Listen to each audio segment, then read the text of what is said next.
the stuff you're into. If it's not, you know, whatever. There's a lot of great things on the internet, and some not so great things too, especially on YouTube. I got my hair done. Can't really see it. There's a braid here. I kind of like it, but it's one of the downsides of not being able to do my own hair right now, because I got to get other people to do it. I don't want to upgrade Ubuntu right now. That is not great timing. In the grand tradition of computers, that is, of course, the time when we most need to upgrade. But I think we're okay. I'm gonna go ahead and close some of my health insurance tabs while we're waiting for the magic computer bots to start. Okay, that's super weird. YouTube says both live streaming isn't available right now, but it looks like it actually did start to stream. So I'm just going to go ahead and click on that and make sure. Yep, it's actually working. So that's cool. This is going to be super low key. Life is sort of forced kind of at a slower pace right now, and so we'll just make that work. So let's go ahead and we're going to go into live. Let's go into pull requests. I got a pull request here. Now the pull request itself, I think is you know, it's from November 8th, but it's based on code from I want to say 2016, might even be 2014. But it's I've been working on this for a long time. And AppVer failed. I don't really care about AppVer. I'm not actually touching R, and it's flaky as all hell. DBSci was requested for review. That's also a thing not super concerned about. But last there was a conversation going on. We're definitely going to come back to that conversation. The first thing we're going to do is deal with our merge conflict, though, because that could take us a little bit of time, and it's better for us to fix that now. Let's check our branch. Let's check our diff. Okay. So we're going to pull the latest master.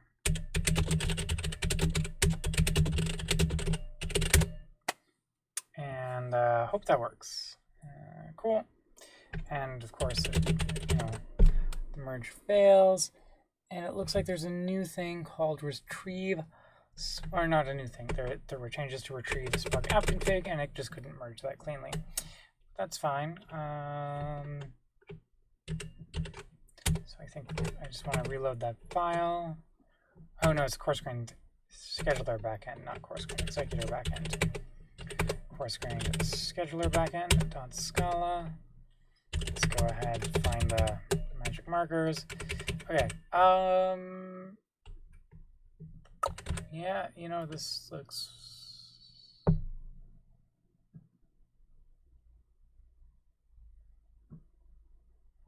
Huh, that's weird.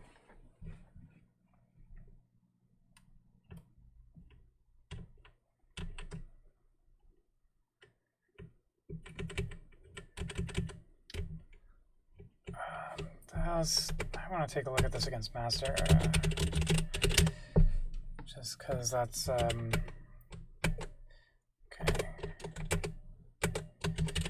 Course scheduler, yeah, okay. So I think if we just get rid of this, that looks fine. Yeah, there we go. Okay. I think that that does the merge cleanly. Let's go ahead, do our get diff.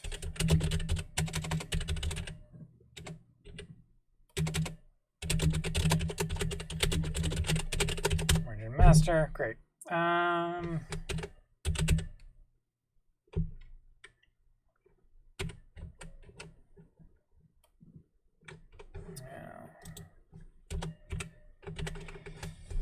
We're in the integration tests. Here's where we get our pods. Some random shit. Okay. Tell you what.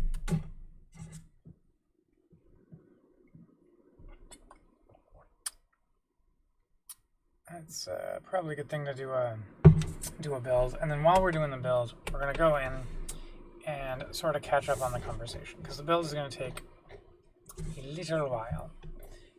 And so this way we can just kind of do that. And if there's anyone here who wants to say hello, you know, I like talking with people. It's actually one of the things that I kind of miss right now, because I don't get out as much as I used to. So if, you know, if folks are around and want to talk, please do. Of course, you know, if you don't want to, you don't feel like you have to. I remember what it was like to be a kid in the back of the class not wanting to answer questions. Okay, so this conversation, the ones that say outdated for the most part, we don't have to worry about. I'm going to go ahead and mark this as resolved. It's not related to the change, but I think, you know, it's a small comment, and it's just clarifying things that I was. So we went ahead and we changed the worker to executor, so I think this is fine. This is the same thing here too. You know, we're gonna mark that as resolved. And these are all just things where, yeah.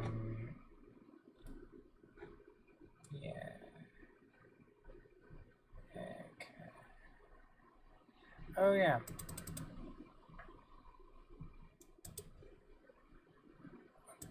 This one didn't make a lot of sense to me. Have I fixed this? Yeah, let's double check to make sure that we have fixed this. So we got a thing where we're adding executors to executors pending decommission, but we might not be cleaning it up. So let's go ahead and take a look at that. So coarse-grained scheduler backend line, so that's R1. Coarse-grained scheduler backend, so we're going to go ahead. Yeah, okay. And so now we are cleaning up. Okay. Added the cleanup logic. Let's say backend. So it was there originally. When I was doing the rebase, I screwed it up and I accidentally removed it, because how we were keeping track of some of the other things was unified, and I didn't know one of the things. Okay, let's keep going. Okay, that's maybe good. So the conversation which I was looking for, there's four more hidden conversations. Okay. I don't know why I haven't caught that. Let's go ahead and do it that right now. Worker decommission suite. Let's set this to true. I don't think it'll make a big difference, but might as well. Okay, resolve. And we did install a listener. Let's go double check that. Yeah, we do have a listener here now. So we have a listener here, so we can resolve that conversation as well. So that's cool. The thing that I'm looking for, I'm not seeing it. It's possible Marcelo marked it as resolved, that would be cool, and in a way reassuring. But and so to be clear, by Marcelo I mean Benzin, as the username. There was some stuff in there about decom script in Kubernetes, and we were having a very long back and forth on it. And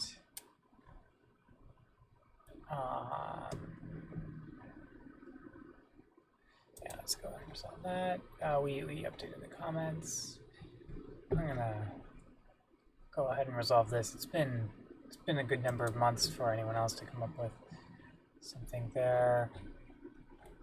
Let's okay.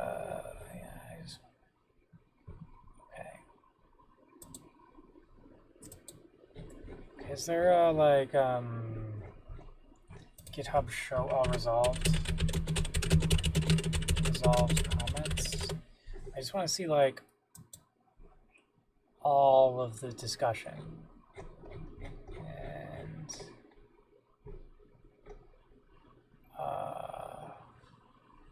wait. Okay. Click on this.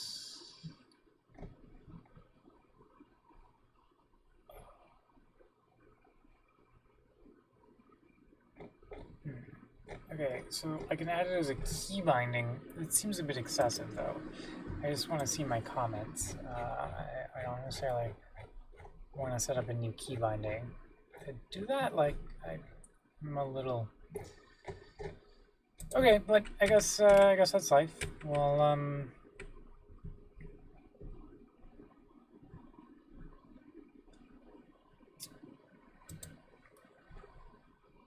we'll do that. Yeah. Okay. Let's go back. Conversation. We'll just expand these out, and we'll eventually find the thing that I'm looking for. It'll be in here somewhere. I'm sure this is a... Oh, maybe it's just showing all of Marcelo's comments now. That's lovely. It's actually what I wanted. Unrelated. I'm trying to find... let's... Auto scaling. Nope, not showing up. Okay. Maybe... Where is it hiding? Come on. Oh, maybe it's showing me the new comments. Damn it, let's just... Okay, here's our pull request. Still... This is auto, okay.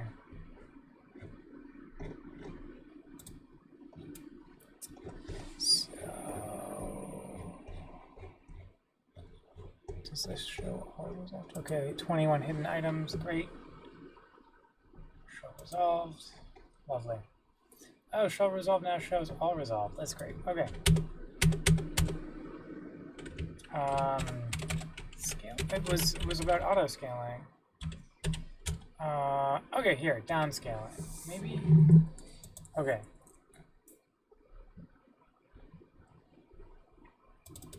Cool. So, this is great because we had this conversation for a little bit over 2 weeks, and we were sort of talking past each other because I wasn't understanding what he was asking. I thought he was asking for like a smarter integration which took advantage of downscaling, and I was like, well, I was planning to do that later on. Like, I felt it didn't belong in the PR, and then later on he was just like, no, like, he made it clear to me that like what he was really concerned about was that our downscaling would interact with this negatively, and I was just like, oh yeah, okay, cool. I don't think it will. And he was like, well, you know, it'd be really good to make sure. And so I did some digging in the Kubernetes docs yesterday, found this, and then Marcelo today. It looks like he read it and he said it's okay, and that's just like the earlier version of the pre-stop hooks said, you know, the hook is called immediately before a container is terminated. And so if it was all of the times our container was terminated, then, you know, this would be bad because we don't want to like halt for a little while, you know, if Spark is just doing its own cleanup right now, because we don't do anything smart with it. But this was clarified that it's on delete. And so this is indeed what we want to do.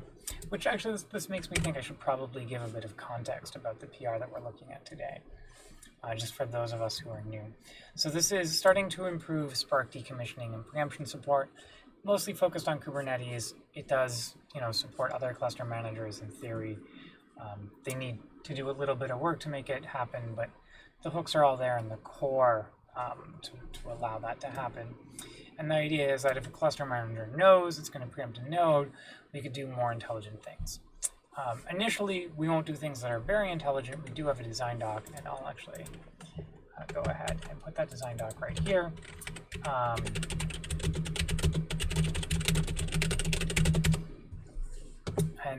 So this is a design doc where we've been, okay, I guess it was in 2017 that I did the initial design doc. How long does it take to get so good in Emacs like you? Well, thanks, Raphael, for asking that, and nice to see you. I don't know. I've been using Emacs probably only really for about 10 years, which in the scheme of Emacs users is not all that long.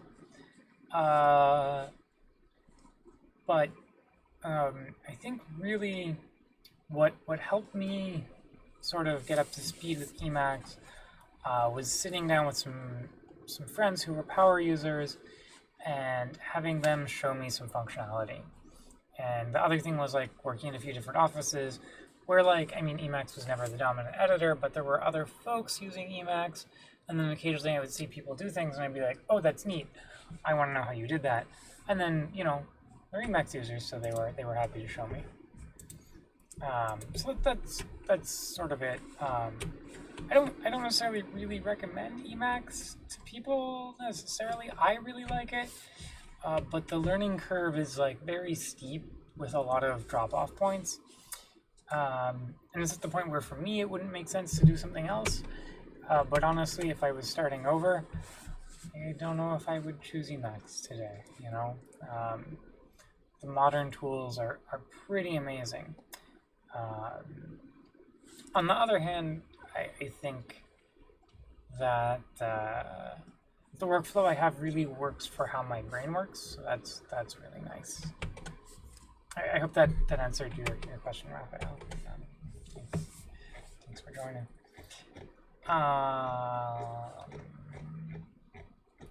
Yeah, actually, so, you know, if I'm doing something that you find interesting in Emacs too, I'm happy to show or talk about it if you know that's a thing. I did a live stream where I was setting up some new functionality for myself in Emacs for Scala, and that was, you know, I enjoyed that. Okay, so while our new build is sort of progressing, I'm going to go ahead and look at the console output of our last run through in Kubernetes. Okay, so a lot of things failed, and this is really interesting and kind of different. The failure message is false was not true. It's not a very useful failure message, and there's a good chance we're going to have to debug this. So let's go ahead and try and make this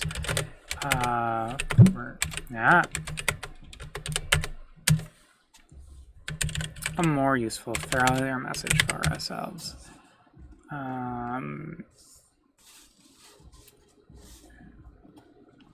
Okay, if we're testing decommissioning, we delete all the executors, but we should have an executor at some point. Yeah, I think that's true. So that's kind of weird that we're in a situation where we're not getting any executors. It's making me think that when this was run in the Kubernetes suite, something was just wrong. Because, like, for this to fail and this to succeed, you know, really doesn't make a lot of sense, right? Like, very long application time. I think these timeouts just might not have been adjusted to match whatever they're doing. Hey Zubiar, I'm doing a little better. Life is still not great, but you know, it's getting better. So that's exciting. I'm pretty happy about that. I got some tea, and oh, it sounds like our build finished. I'm hoping it succeeded. Our build succeeded. So, you know, on any given day, take what you can get. And some days, what you can get is a build that succeeds. So we'll take it. I did a little bit of exercise earlier today, and I've been getting some. I found my old GoPro hanging around the house. So I started copying. And we can see here some of my stuff over. What is it? Some of my media over from my GoPro, and I'm gonna make a little video later on tonight of last year when I went on a Vespa ride.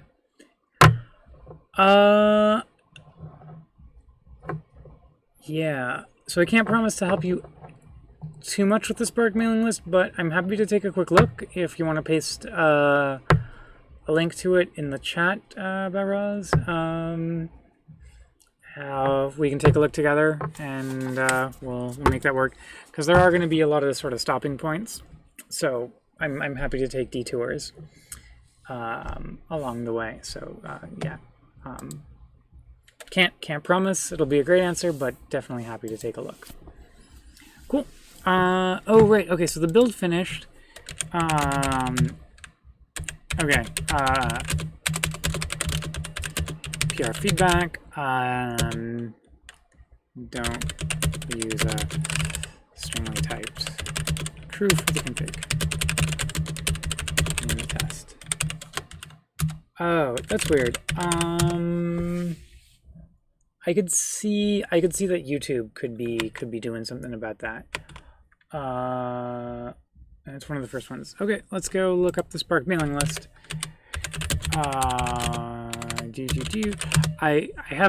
I'm subscribed to it, but I'm not going to bring up my personal email just because there's a lot of things in there. So let's go take a look at the user list. Is this you? Right here. Problems during 222 to 244. Yeah. Okay. That's the one in question. Okay. Ooh, well, my eyesight is not what it once was, and I'm trying to be better about my movement so I don't injure myself, you know, working. I don't know, working, but, you know, looking at things. Okay. Okay, this is high availability mode. The Zookeeper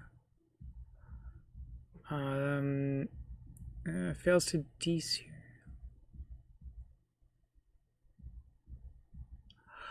Oh, I don't. Yeah, okay. Yeah. I don't. I could be wrong. I don't think this is expected to work. Yeah. So I don't think this upgrade is expected to work. High availability mode, swapping 222 to 244. High availability mode isn't really designed, as far as I remember, to support application upgrades. If you're doing streaming, you probably want to do a double write and swap, and it's annoying to have to do, but yeah, I don't expect this to work. So you can't do a rolling update with Spark, really. You realistically, like, we serialize too many structures for that to make sense. So rolling upgrades aren't really a thing. What you normally want to do if you've got a streaming job is you want to spin up a new version of your streaming job. And, you know, if you're using Kafka, then you're going to do some magic with your topics. If you're using something else, you know, you'll do equivalent magic. But you'll essentially start a new write and verify that the output's looking reasonable, and then you'll swap. So you can just do a cutover, but we can't do a partial rolling upgrade of the master or the workers. And that's a good question, Zubiar, about the new Spark book plan. So there is a new Spark book. It's a sort of intro book, not by me. Good people. But it's also a little out of date. I was thinking about talking to O'Reilly about making a new version of high performance Spark once Spark 3 comes out. But I figured it didn't make sense to do it before Spark 3 came out. And part of that also depends on what my co-author from that book is thinking about. I really liked working with her, and I'm going to try and see if I can work with her again. If I can't, you know, I don't know. I'm a little less likely to, but I hope I can. Let's see if we can. Okay. Oh, this is bad. Or not great. Okay. Looks like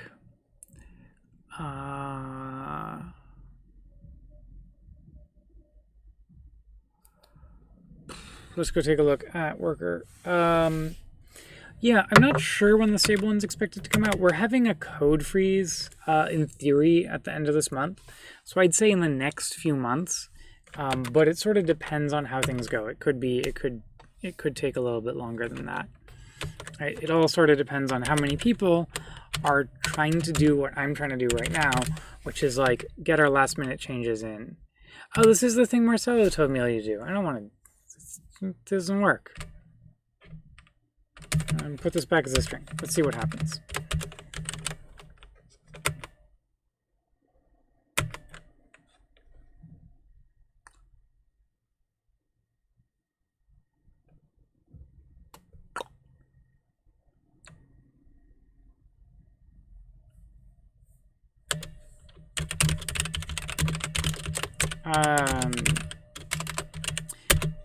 Use string because of overloaded methods. Okay, cool. Let's run this, see what happens. But yeah, I'd say, definitely sometime this year. I even shouldn't say definitely, but I would say hopefully not too long. Hopefully not too long. But like not in the next. It takes us a while to go from code freeze to production. Ready. Okay. That looks like it might be compiling.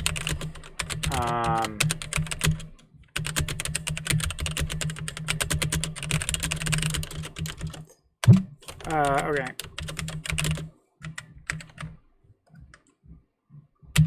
Ooh. I already did a commit, so I just need to do the push. Okay. So I guess while we're here, we could try Kubernetes Suite line 316. I mean, that's kind of weird that the exec pods aren't coming up. Like, that's just really weird. I don't get it. One of the things that I'm worried about is I've accidentally changed something that matters. So while we're waiting for this, I'm going to go ahead and do a code review of my own code.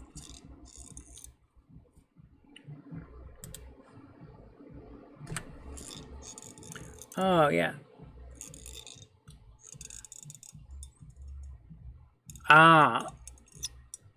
Yeah, okay. For anything security related, I shouldn't talk about it. There's a security sort of policy that we have. If you have a security issue that's not addressed in, the Hive issue is that's annoying. That's the thing that I've been frustrated with. But yeah, if there's a security problem, that's not a thing that folks are aware of, please email the private mailing list. So it's the same email address as the user list, except instead of user, it's just private at. So just replace user with private, send an email there, and just be like, hey, what's up? I think I found a security bug. And the folks there, that includes me.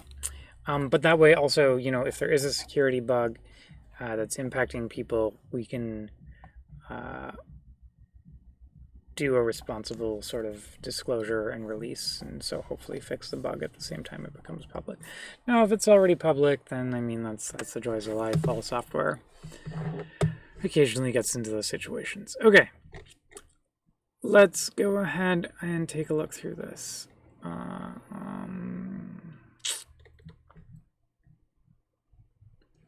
Yeah, there's a note about why decommissioned isn't listed as a finished state, because I didn't. Oh yeah, and I broke this up into a separate function from the sequence because I just wanted to, make that clear. Yeah.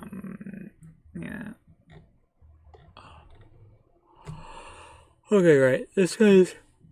So this is the comment that we added to address the issue. Yeah. And so, when we get a worker decommission message. So this case statement here, we can expand this a little bit. Expand this some more. So we're inside of receive, and so this is an RPC message. So when we get a worker decommission message, we log that we've, recording worker decommissioning, and if the worker ref is present, we send it. That's weird. Huh. Yeah, okay, I think that's reasonable. Oh, pardon me. Okay, and then so we have a decommission worker, and this tells each of the executors that it's decommissioned. And so this is more in standalone mode.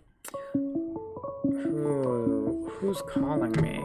Why is everything ringing at the same time? I don't know that number.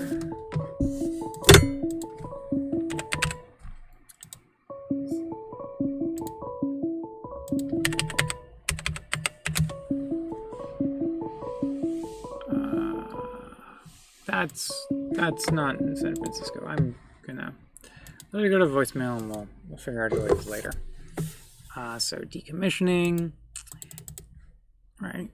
So okay, this is the worker. Okay. Workers can also enter into a decommission state. Fine. The main thing that we're testing right now, though, is the coarse-grained executor backend. This code wouldn't be tested by the part that's giving us some problems. So we do something pretty similar. We have a sig power. We have a decommission self. This is okay. Yeah, this was a comment from 18 days ago by Marcelo. So let's try and figure out. Instead of doing this here, it should be done in onStart.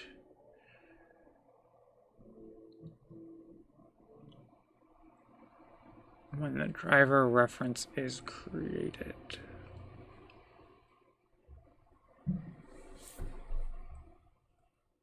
I mean,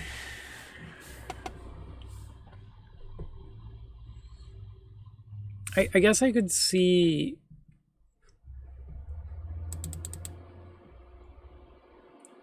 like we'd have to have been created, then immediately get a sig power. So I don't think this belongs in onStart. I'm gonna stand by my statement, which is just like this doesn't make sense. We'd get this later.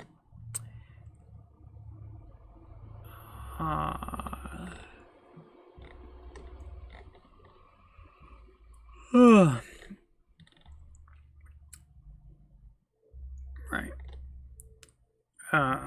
Now you'll note we still launch the tasks even if we're in a decommission state, because there is like kind of a race condition where the executor may get into a decommission state before the it tells the driver to stop using it. So we definitely want to accept any jobs that come our way, but we tell it not to send any more jobs. This all looks fine and dandy. I mean, part of it is probably that I've looked at this code so many times. If there is something a little off, it would be hard for me to notice.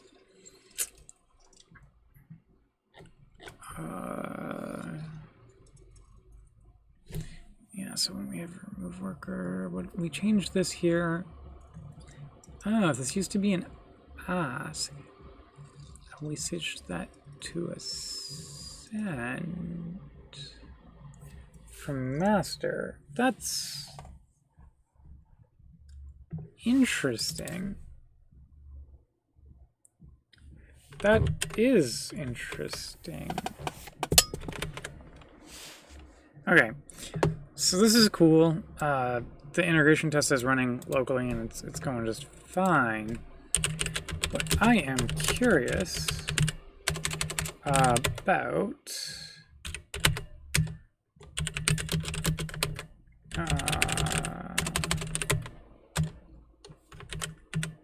oh yeah, okay. I don't want the .git file. Oh, okay, no, that's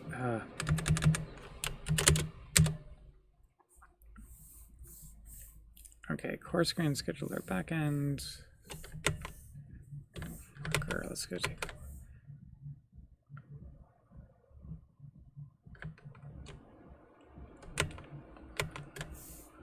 I'm worried I might have done the wrong thing here by accident during one of the merges.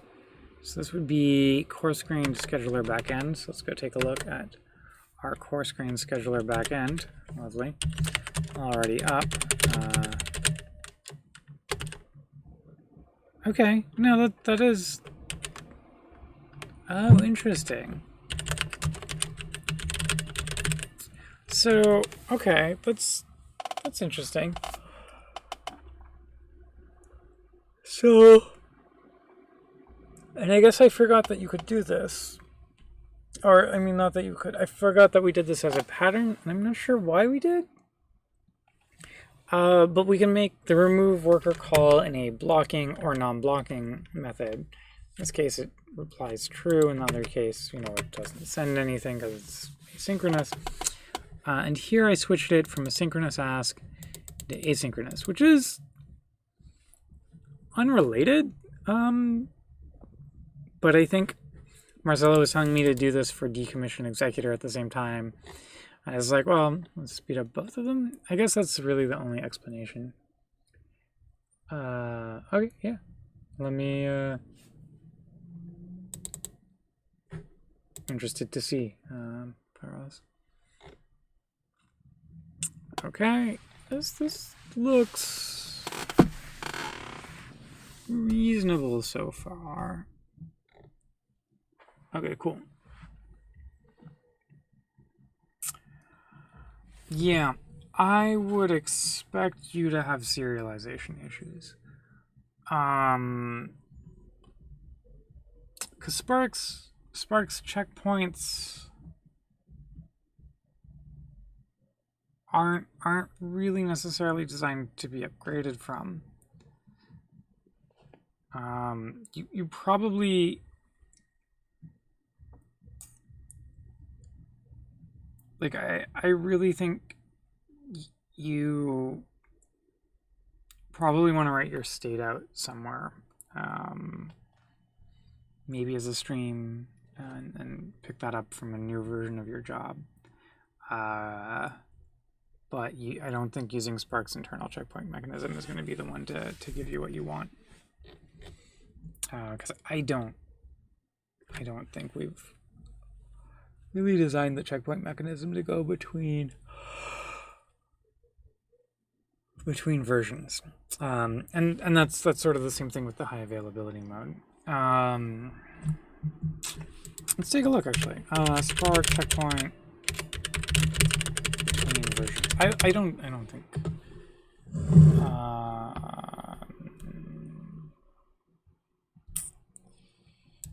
Yeah. No, okay, there's nothing. This is people talking about the other kind of checkpoint.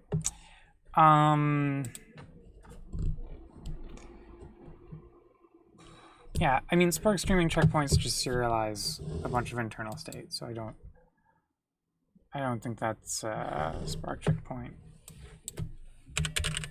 Upgrade. Here we go.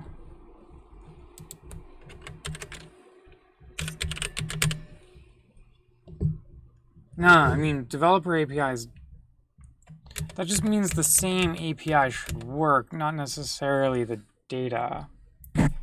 That's going to happen. Yeah, so we've got this sort of upgrading application code guide.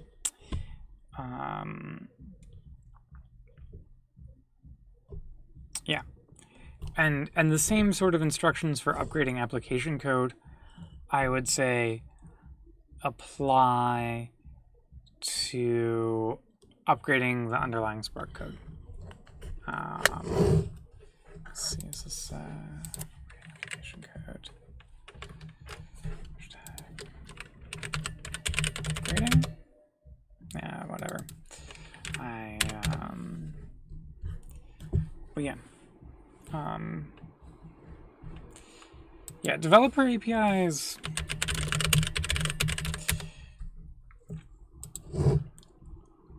Yeah, so developer APIs might change or be removed in minor versions of Spark. Developer APIs have pretty relaxed guarantees. We don't make a lot of promises about our developer APIs. What was I doing? I don't remember. Okay. Oh, cool. That's annoying. Oh, the PV test failed. And the launcher client dependency test failed. That one I kind of expect to fail. There's a bunch of stuff you need to set up to make the persistent volume test work locally. Not too worried about it. That's kind of what I expect. It might get into a weird state though, because our Kubernetes tests are pretty janky. Cool. Let's go take a look at our conversation. Now we can paste our developer API here and here.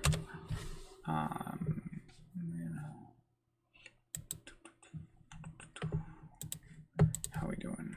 Okay, let's go take a look at the latest. Okay. Oh, fails to build. It's totally built for me. Oh yeah, no, but D6. Okay, that one we kind of expected.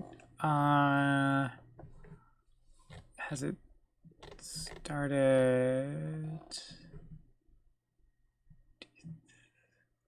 So I want to see it start. Okay, here we go. Yeah.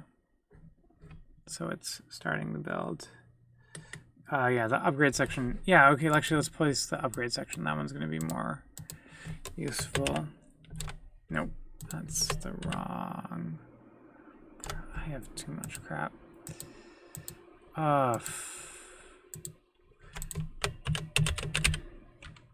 Spark, streaming, upgrade. Yeah, so it's over here. Let's close this. Okay. Yeah.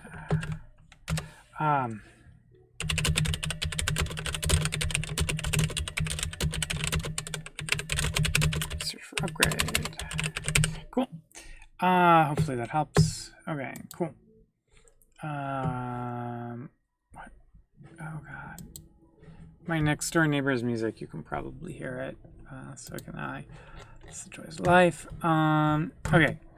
So 3D is the one, but it says that a check. The linter is failing. The linter's been failing. It's failing to install R. I really.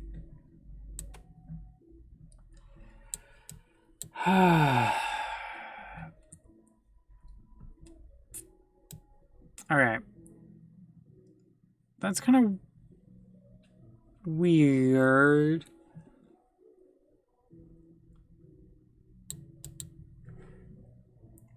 Huh.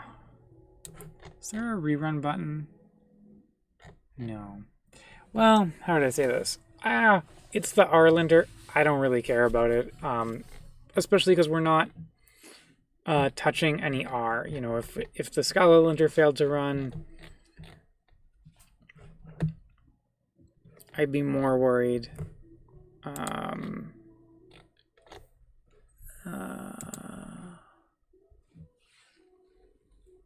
Although it actually looks like the order of operations here is not the one I would have expected. Oh, here we go. Sorry. I'm looking at just the R linter. It's a separate linter. Okay, the Scala linter worked just fine. We changed Scala, Python, and Java code. So those linters all passed. Those are the ones I care about. That's fine then. That's all right.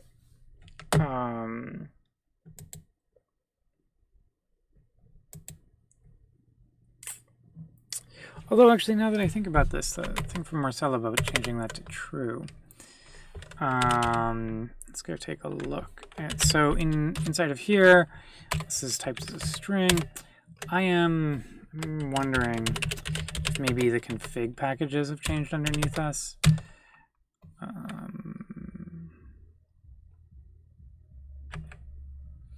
Maybe I have the wrong type now. Let's go take a look and find this. Maybe I need to do something here to catch up. Okay. The decommissioning test didn't succeed. God damn it.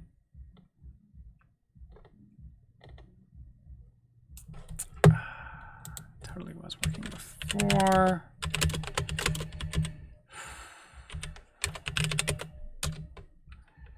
Oh yeah. Let's go take a look at Kubernetes conf. Kubernetes conf. Sorry. Kubernetes.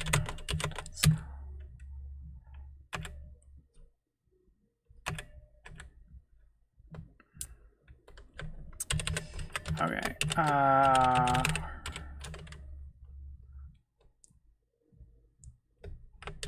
Oh no, that's not the one that I want.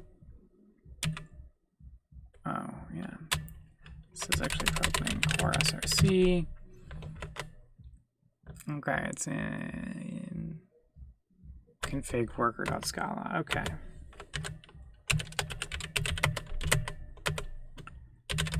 Okay. And this is a Boolean conf. I don't know.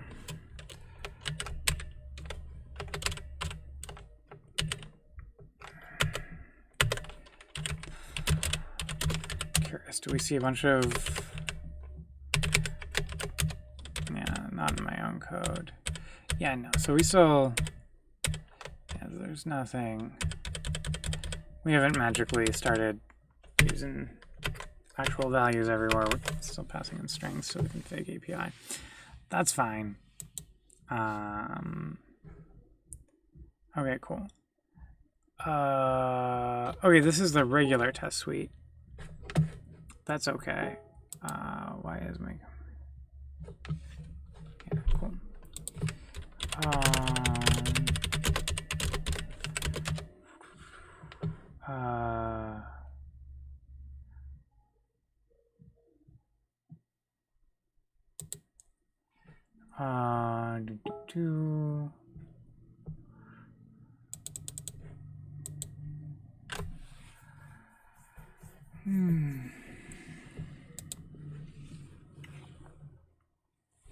Okay. Oh, cool. Okay.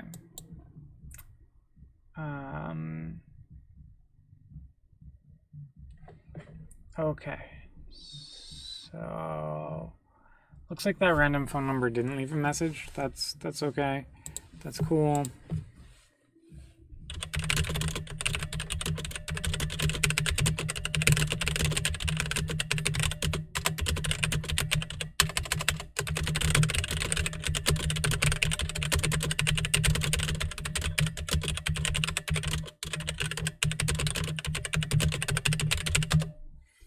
Cool. So this is probably okay. Now let's close this. We don't need to see a bunch of PDFs with just my name in it. So that's probably okay. I think. Okay. But the thing that I'm worried about is this test failed locally, and it used to work. And oh, okay.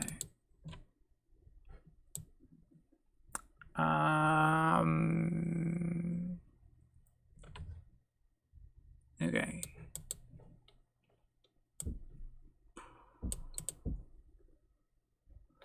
Gave it 2 minutes.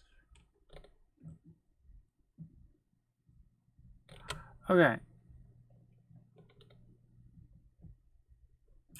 So what we're gonna do is thing that I always do when I'm debugging the Kubernetes test suites, because they all run together, I just narrow it down to just the test suite that I care about and run that, and then I use my trusty old friend logs and try and figure out what the hell's going on. So with that said, does this make sense? Do I need to do something or to pick up the new version of the code?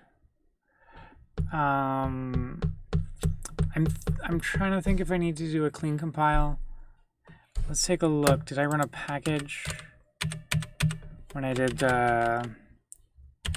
Maven? I did compile package. Okay, that should be fine. This should work. Let's find out why not. Okay. We're gonna look at the pods in that namespace. I want to get the logs.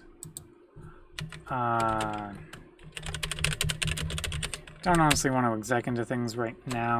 That's a later stage of debugging. The first one is I just want to like get the logs of the two drivers. Of the driver and the first executor, which is the one we kill, and figure out what's going on. And that'll hopefully help me debug. And hopefully it's just a fluke. It starts working. Because this can be a pain to debug. Oh, and the sitting is hard.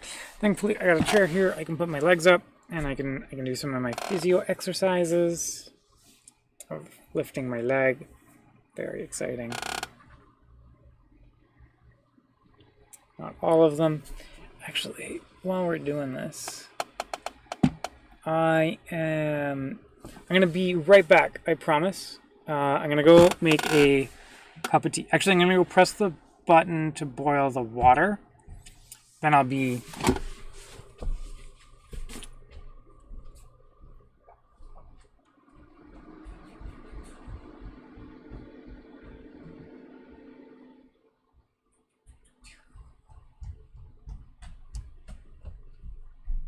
okay, I'm back. Like I promised. Huzzah. And the water's gonna start boiling. Oh, cool. Okay. My timing's not too bad. We gotta... Here we go. And our executor friend...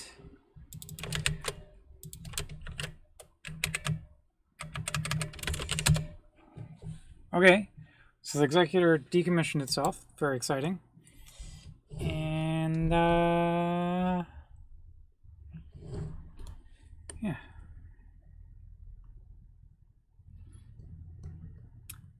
Yeah, it should be. The SBT build is a little less supported. It's not supposed to be, but it definitely is. Yeah, I have the same experience.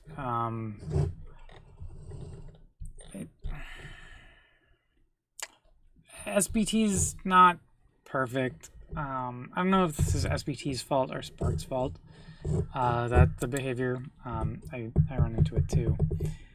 But that's, yeah, it's definitely a thing. Okay. So, our piece.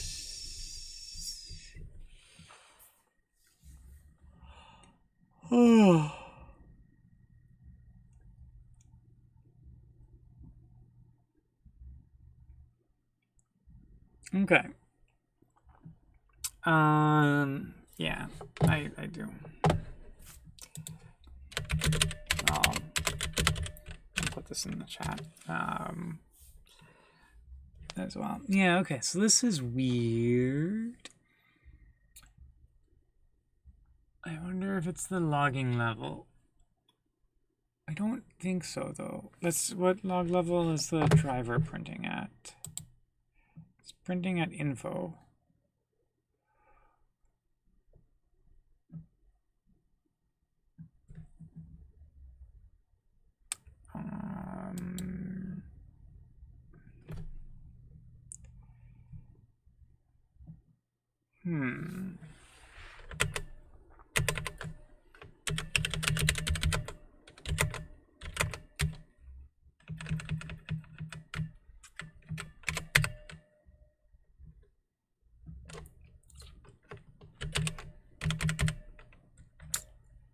Okay.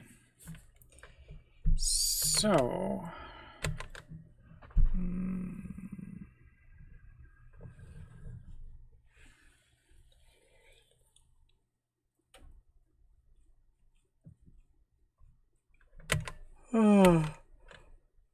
My question is why the course grant executor backend does not appear to be receiving. Oh, sorry. So we sends a decommission, yeah. Ah, that's the sound of the tea being, or not the tea being ready. That's the sound of the kettle being ready.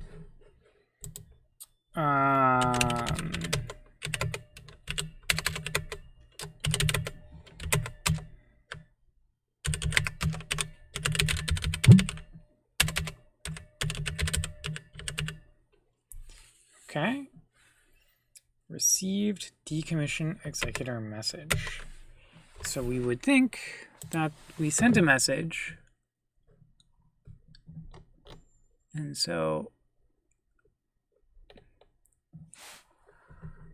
some point in here, we would expect to see a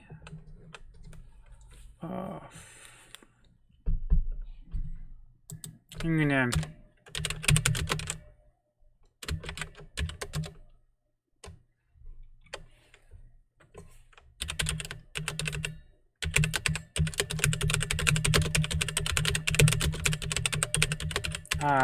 received unexpected message, and then we're gonna go down here inside of receive and reply. Yeah. Okay.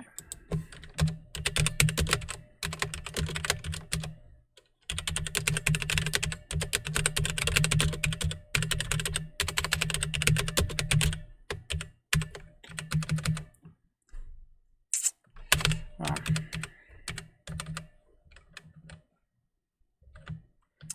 let's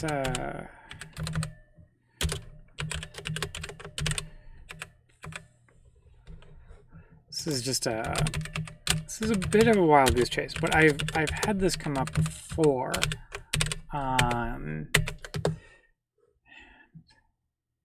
No, I love this. I love this. Having people to talk to makes this much less boring.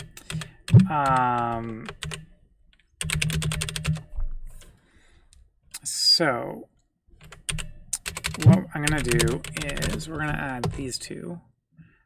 Because we're not gonna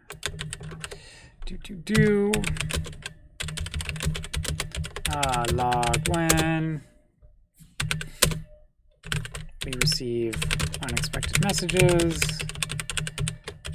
and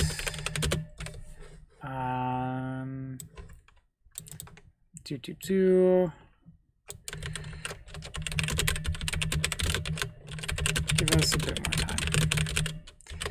Okay, cool. I don't think we need the extra 5 seconds, but on another system we might. Okay. We're gonna go ahead, run this.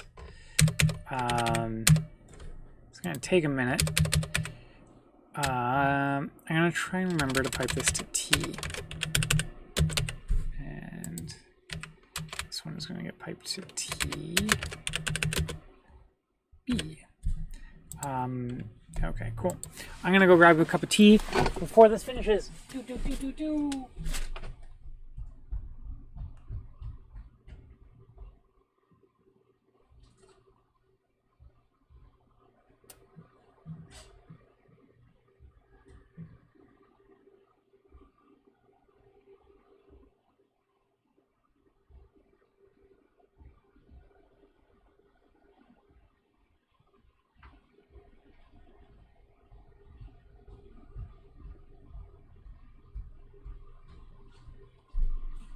Okay, how am I doing? Oh, I don't know, because I'm not on the right one. Okay, cool. It looks like we're doing okay. Thanks to the magic of Java! Okay, how do I see the future of Spark with Flink, Beam, and Airflow and other projects? Will they all come? I don't... How would I say this? So, there's this saying in the Apache Software Foundation, and it's called community over code. And I think that's really important. And I think those are all distinct communities. And I think we might see some of them come together. But I think more likely we'll just see separate projects that work together. I don't see necessarily a clear winner. And I think that's the way it's going to keep being for a while. I think Airflow serves a different purpose. I think that's okay. And that's all, you know. I think Beam. I really want Beam to deliver on its potential. I think Beam has a lot of potential, and I think it's just not delivering on it right now. Especially in the Python space, which is one where I spend a lot of time thinking about. And this is just me personally, but I really want to see Beam succeed, because I think that'd be really good for the ecosystem. I think that would force both Spark and Flink to do some really interesting things to remain relevant. And I think it would also just bring some really great tools to both of those ecosystems. But as it stands, I don't see Beam delivering on some parts of its vision that need to be there. But I hope to be wrong soon. Okay, cool. We're building the containers. Now we're rebuilding the containers because I have a new commit. And it automatically rebuilds the containers when there's a new commit, because that's how it determines if the code's changed. It's a little janky, of course, because if you're just doing local dev, it's not rebuilding the containers automatically all the time. Which is good and bad. Personally, I don't mind a messy commit history, but I know there are other people who don't like it. And that's maybe not great for them. Okay. Just while we're here, do some just very gentle stretches, just while we're waiting. Well, they're not so gentle right now. Normally this would be a very gentle stretch, but for me right now, oof. This is a really tough stretch. Let's check in on Twitch, see if we've got any friends over there. Sometimes the Restream bot picks up the messages. Sometimes it doesn't. Okay, no, it looks like everyone's hanging out with me on YouTube today. Oh, cool! And our test started running. So, good job. Okay, whatever. That one. Executor. Okay. Okay. So that's really interesting.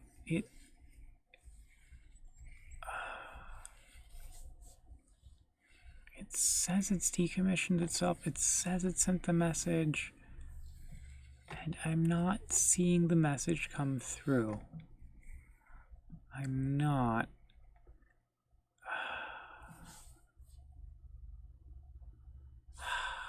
God damn it. The last time I fixed this, I fixed it by moving from a send to an ask. Okay, let's take a look.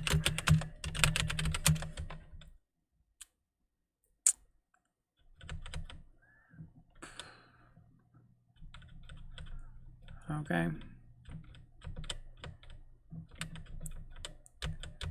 Yeah. Expected. Nope. So that's all good. Maybe this really does need to be an ask for the debugging. I really don't want this to be.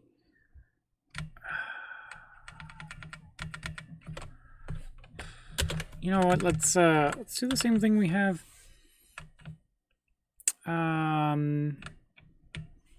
With remove worker. We're just gonna support both of these. And then what are we gonna do? And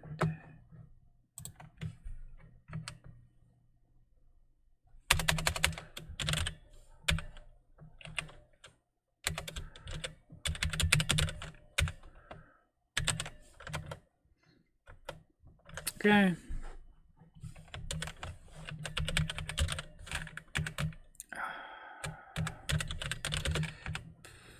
I don't want to do the clean compile, but it's behaving weirdly. And we did a merge. So I think I need to do a clean compile. As much as I don't want to, I think I need to. That's the joys of life. It's the joys of software dev, especially the joys of Scala dev.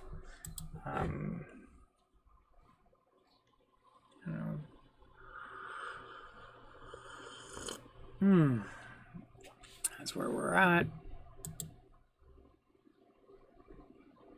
That's where we're at. Okay, so the clean compile is probably going to take a little bit of time. Let's, oh shit. Well, actually, okay, while the clean compile is running, that's fine. You don't have to restart it. But I probably do want to, yeah, that's fine.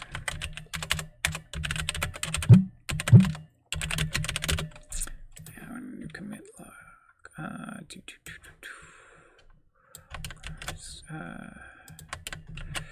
Okay. Ask for decom rather than send in case it's what is making the logging not work as expected during the test. Okay, that's my guess. Okay, and then this one to do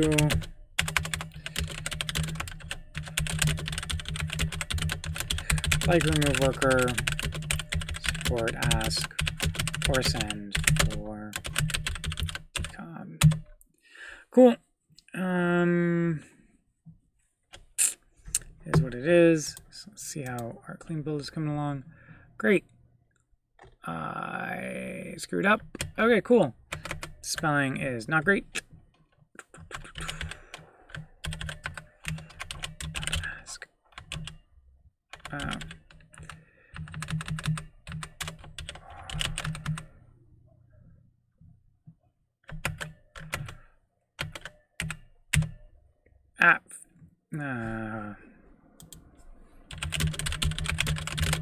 Spelling. Cool. So that does the trick. It might be ask sync. Yeah, okay.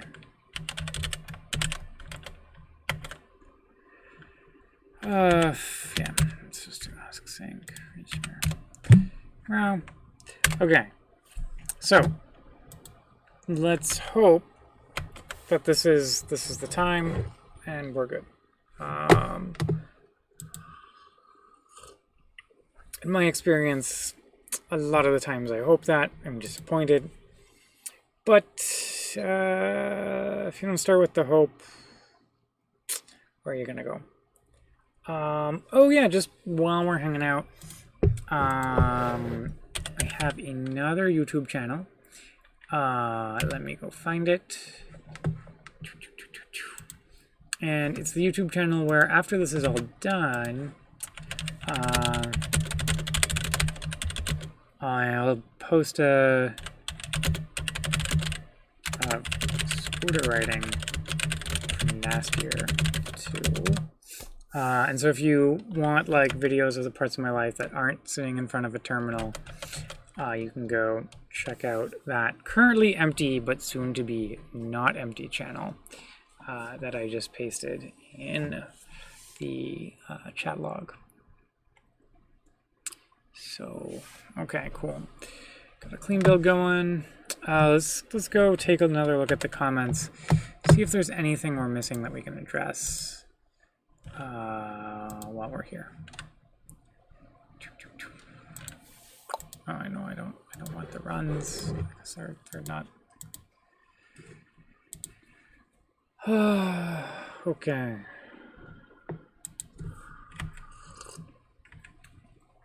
Where are we going? Yeah, that's we've removed that new line.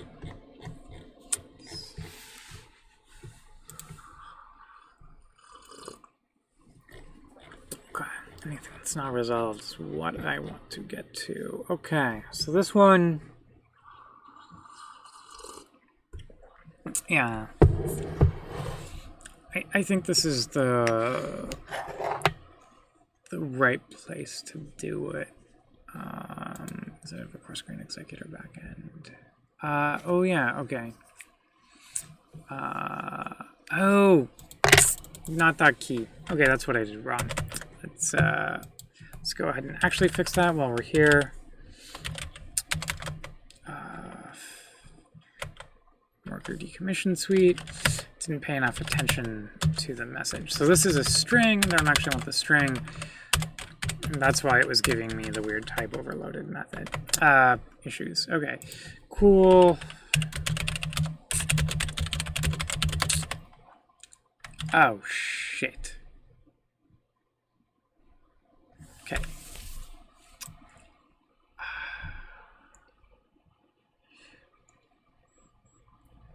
I should not have committed if-am because I didn't want to commit this. But we're in the middle of a build, so I don't want to fuck it up. And I just changed something too. It's probably not got to this piece of code yet, though. Damn it. Oh well. Okay.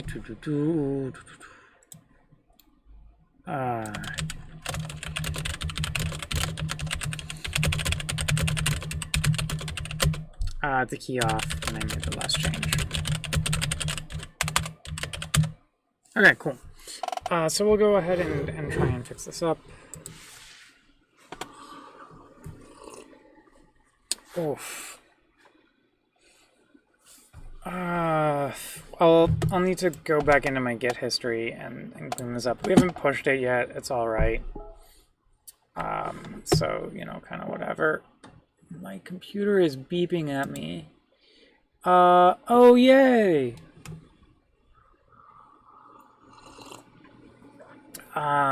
Good. Carolyn got my wife got some stuff to work, and she's feeling good. And I'm hoping that I can also get some stuff to work today and feel good.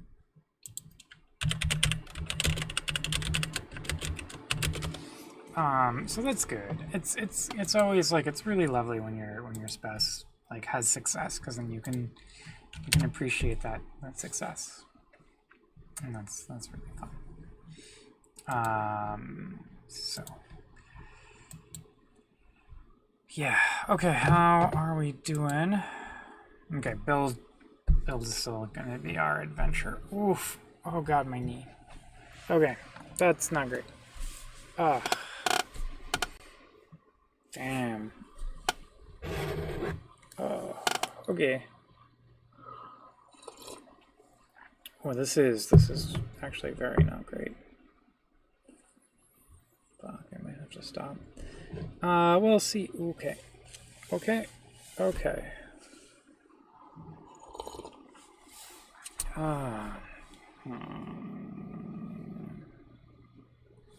Let's see. Don't want to push it too hard. Just want to push it the right amount.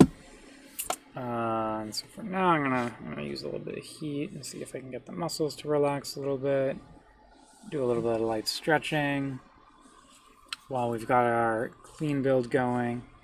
Now, if this was a laptop, I wouldn't have to use the heat of my tea because my laptop would do that for me.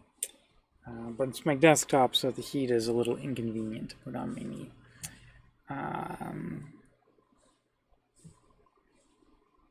Still. Where are we? Okay, we're all the way down to SQL, so that's a good sign.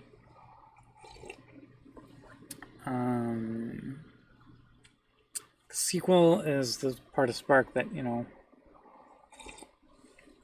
depends on a lot of things. Still got ML and resource managers after this, I think, to build.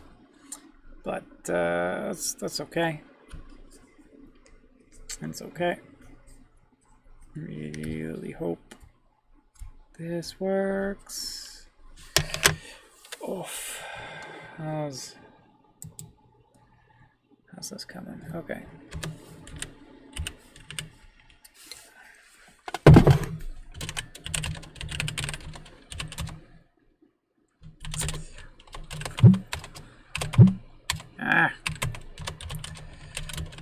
How we doing? Okay, 120 gigs of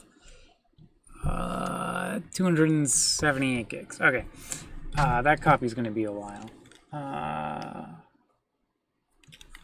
Oh, that would be awesome. I would love to see more people contributing to the resource managers. Standalone is maybe one of the more difficult ones to contribute to because there's not a lot of people that understand it well. Yarn or Kubernetes are maybe a bit easier to contribute to.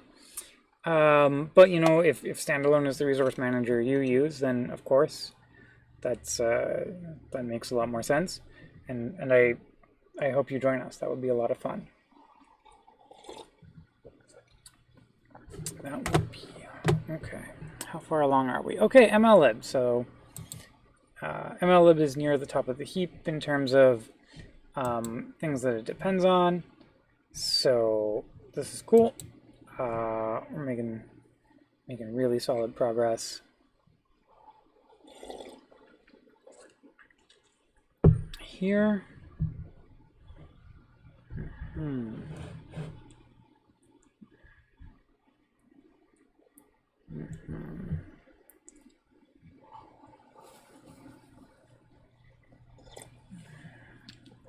Okay.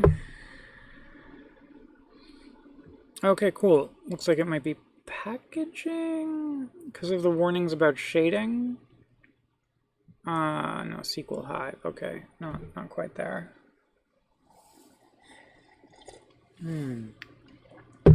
Now is the time for more questions if folks have them, especially. I mean, like whenever, but like while I'm waiting for a clean build to finish. There's not a lot else going on. Oh.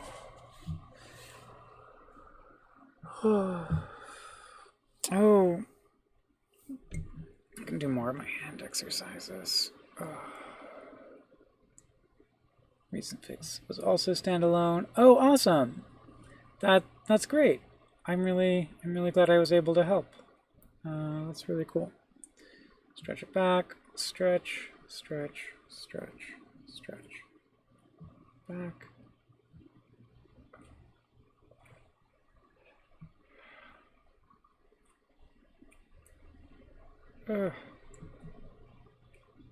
Oh, this is.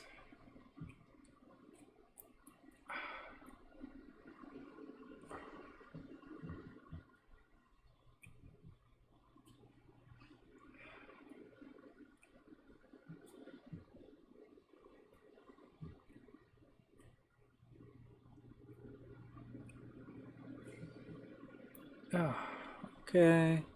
What are we building right now? Resource managers, Kubernetes. Okay, we are getting very close. Very, very close. So this is good. This is very good. We're building the tests. Interesting.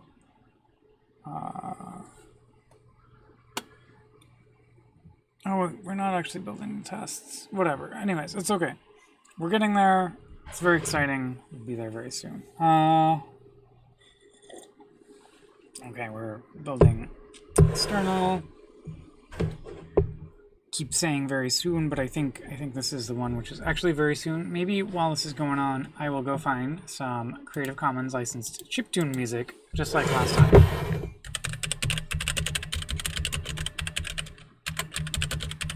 And we can see free music chiptunes. I want to check the license.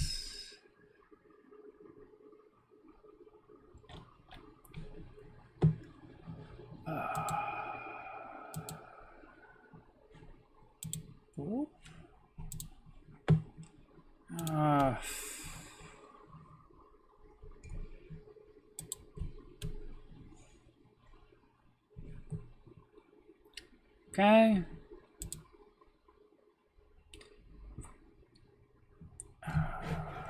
What is CC BY? Need to double check the licensing before I play this chiptunes music.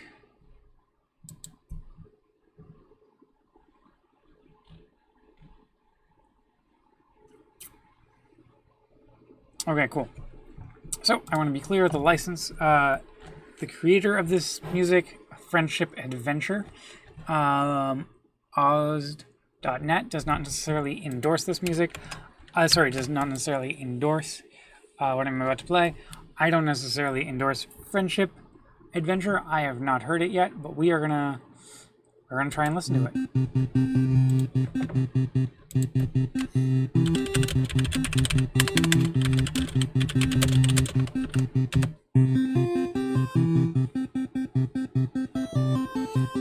The chiptune music makes me feel happy.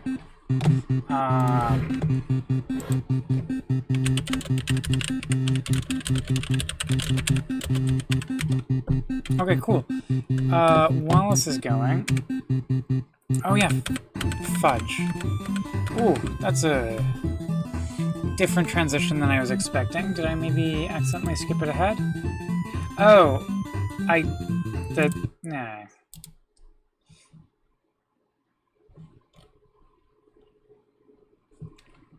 Okay, so I think I have to open Spotify. I guess? Wait, Spotify is an app? I thought Spotify was a website. No, I don't want XTG open. I just want... Okay. Oh.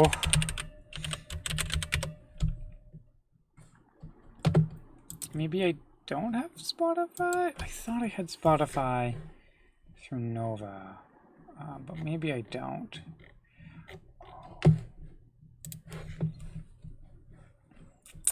Looks like I don't.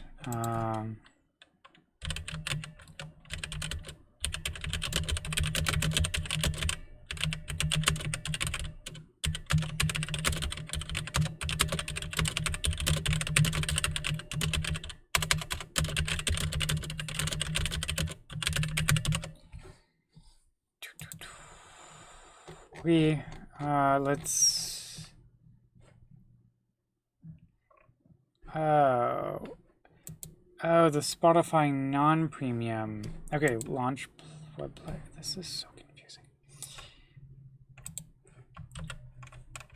Okay, I want to look for Friendship Adventure. There we go. This is the album. Play the album. Huzzah! Okay.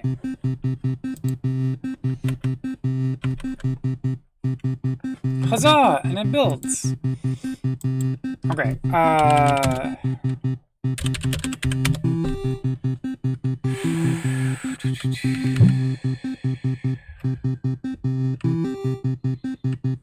Okay.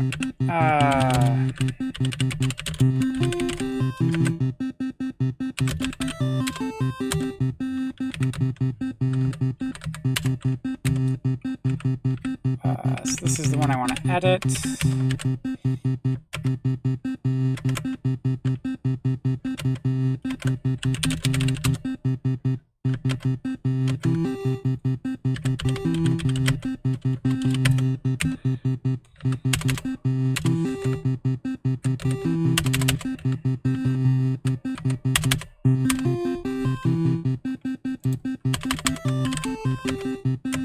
And then I want to go get commit dash amend. Okay. Okay, and now I'm actually gonna just nice.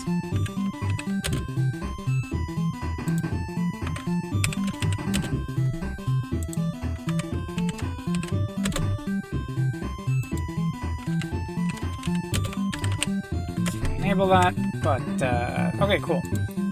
Whoa. This music is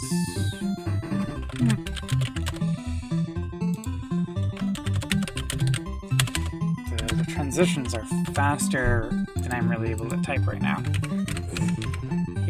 Okay, what was I doing? I was running the tests over here, I want to say. Cool. Let's run the test.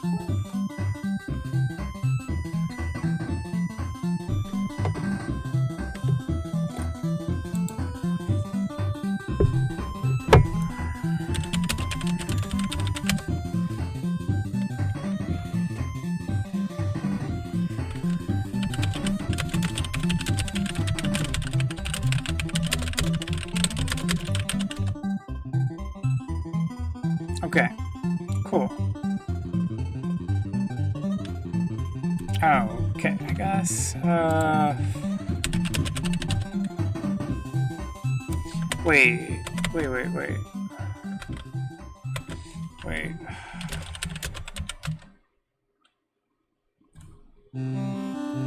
No, damn it. Wait.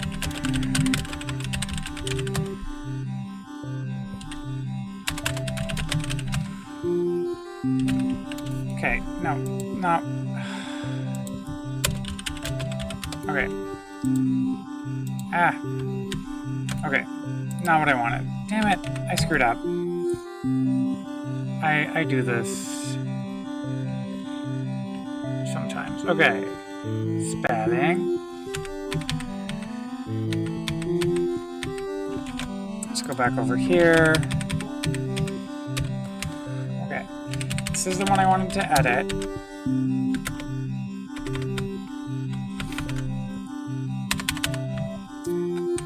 Oh, I probably have to add it. Okay. Okay.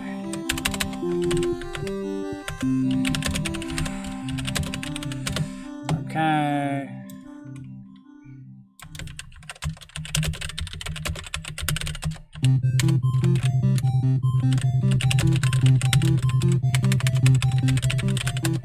Okay. Now we go back here, and now we actually disable it. Okay.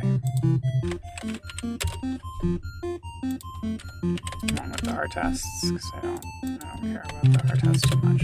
We're gonna turn on the volume a little bit.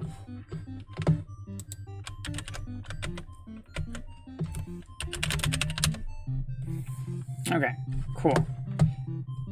This is, I think, what I wanted. Okay. Okay. Now we run this. And hopefully this does what I intended to do. Time will tell. The odds are not great, but it's possible.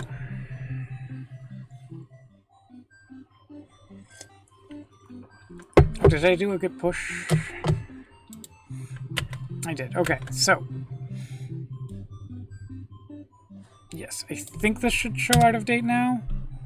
Like this comment here specifically. I think we fixed that one. 34 hidden items. Load more.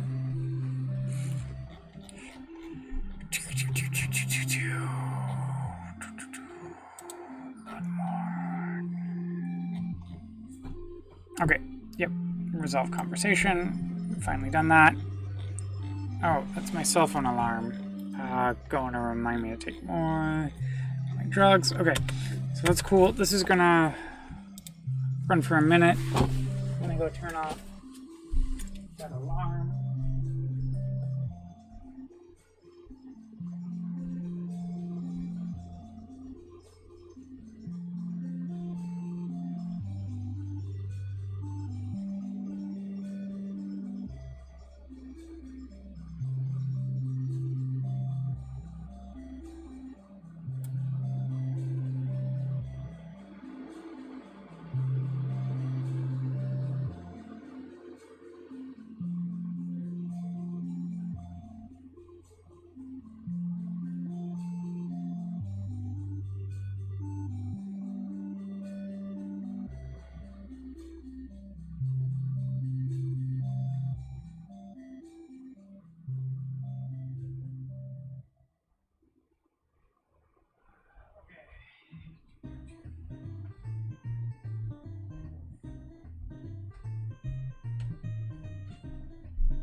Okay.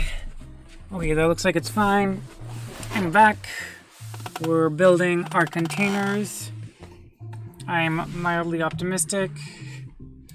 Not overly, but a solid mildly.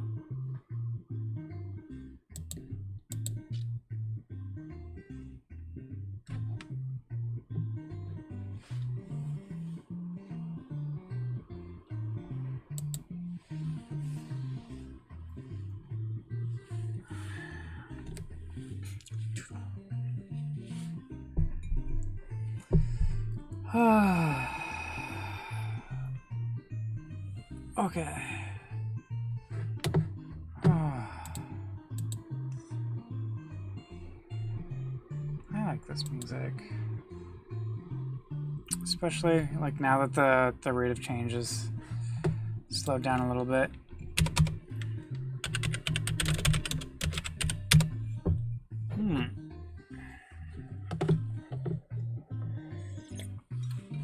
These are all my GoPro videos.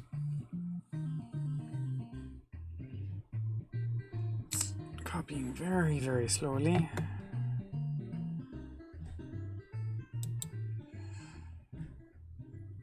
Oh yeah, okay. So, were there any remaining unresolved comments? Goddamn R-linter.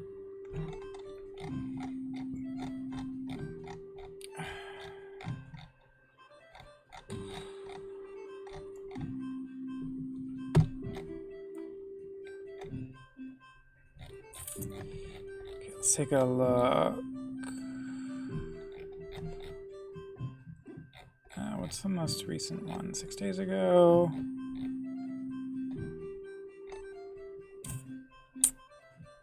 Alright, so this is going to be an old version of the code.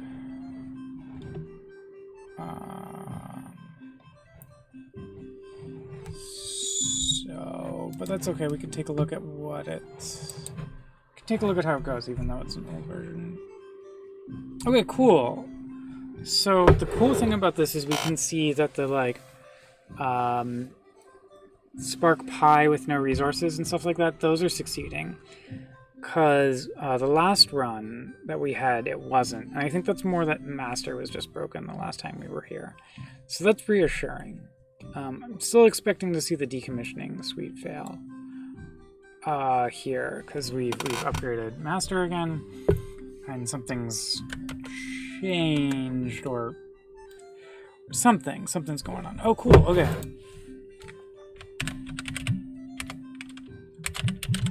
No, maybe that's not it. Maybe no, it was here. Get pods. Okay, cool. That's weird.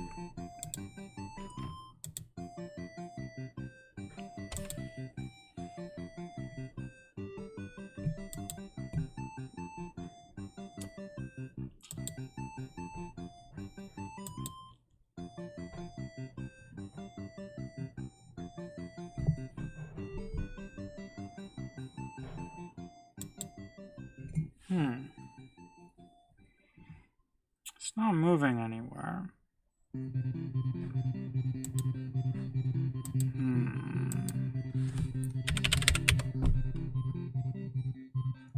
It's all Chrome and OBS, which is kind of what I expected, although...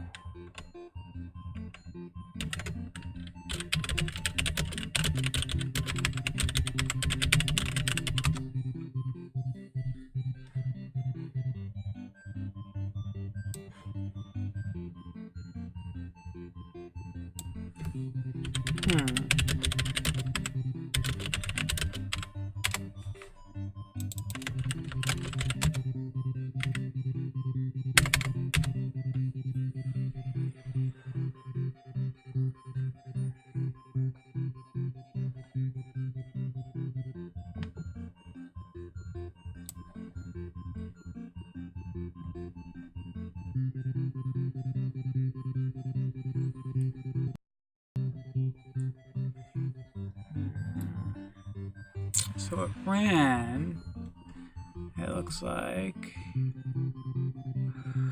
so 2 stages.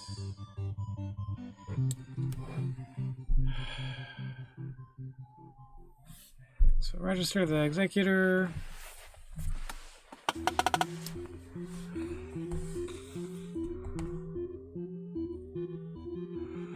I don't know why this isn't.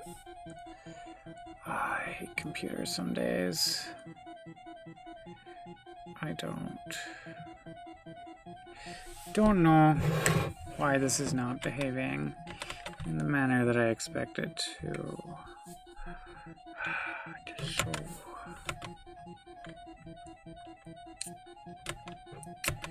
so weird. The Spark people and Aqua people had different ideas of what was important, I think, is the long and the short of it. Don't care about it. Car.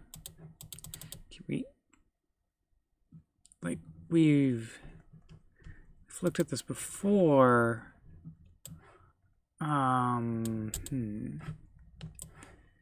Yeah.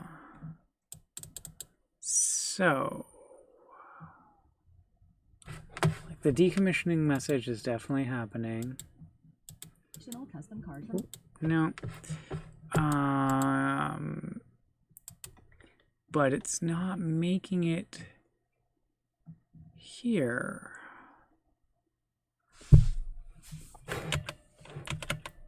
And that's not making any sense to me.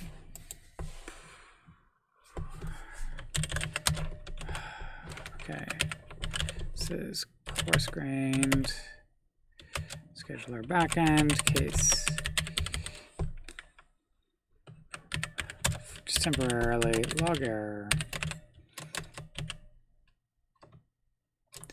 We're just going to swap this for log info to log error. Actually, we're just going to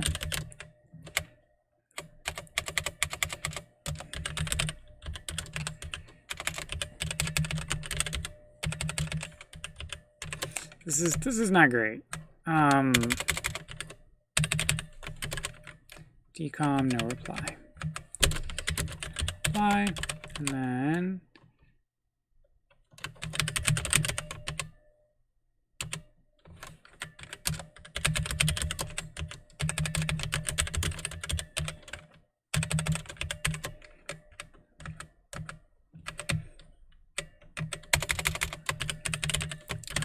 the other one that I want to do, screen executor backend dot ask. Oh, no. Okay. Decommission. Oh, maybe that's why.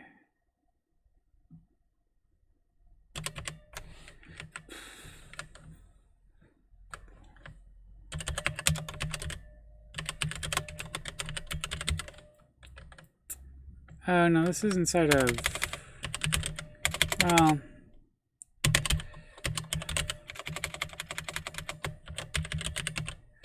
Sorry.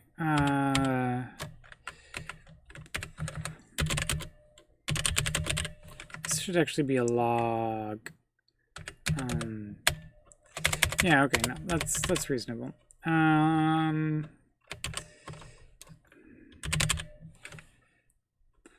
Decommissioning self.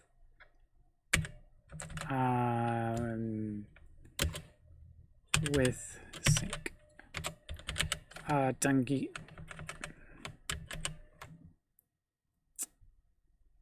Interesting.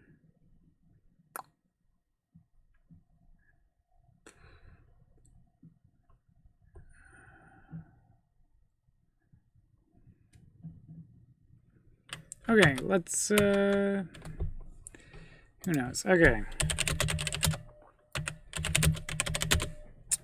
So, here's the thing. These are the two places that we've put in some debugging messages. So, we're going to make a commit. Add some debugging messages.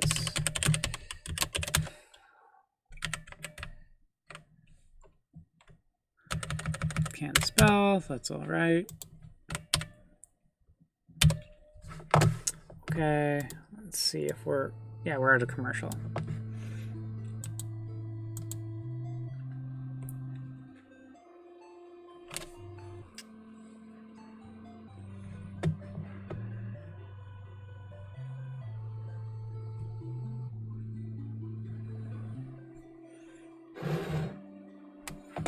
Oh wait, did I just go straight to running the test? I did.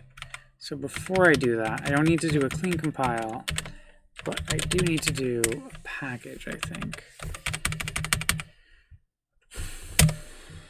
Because I don't think the other one triggers a package. It's fine. How's our copy going? 155 gigs. Okay.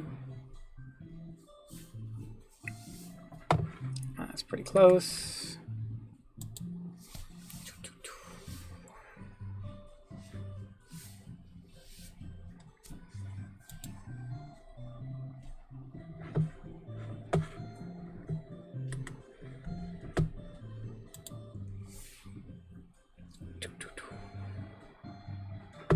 Why is this so slow? Wow.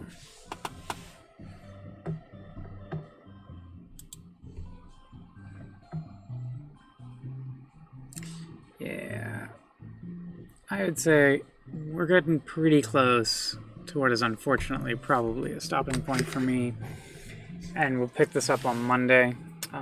Realistically, I'm just starting to hurt a little bit too much, even with the breaks. So that's a thing I'll keep in mind. Fish it with this a little more.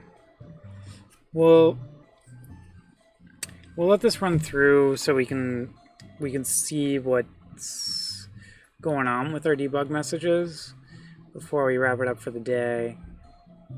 It feels like we're getting close, but you know, that's the thing. I often feel like I'm getting close. And I think that's what I need to feel like I'm getting close, so I keep doing this.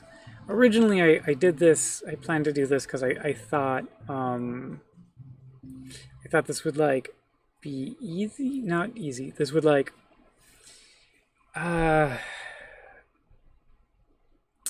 be good and like make me happy. Because I got to do some other stuff today with like paperwork and stuff, which I like don't completely hate. Like paperwork can be a lot of fun, but it's not the kind of paperwork that I've been looking forward to doing. It's the kind of paperwork that is more scary than fun. So I thought I'd do this. Okay, well that album looks like it's finished. Let's see if there's another album by our friend.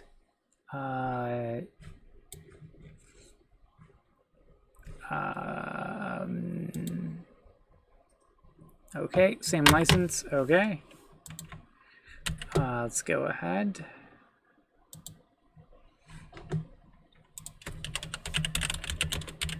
Up to so let's go ahead and pick up our next. I do have Spotify. Okay, the Spotify links don't work so great. There we go. Let's go ahead and play.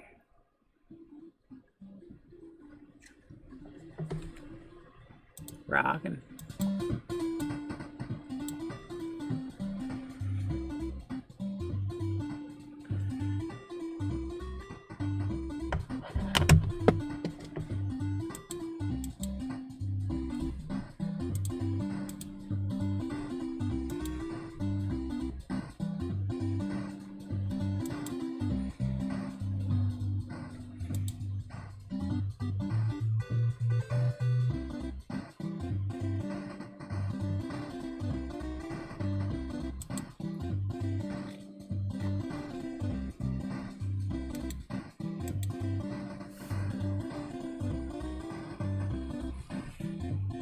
Oof. Okay, well, this compilation is going to take a little bit of time, but we're already at SQL, so it's good. It's the joys of being able to use caches. Already finished my tea, just a sign of how nervous I am, maybe.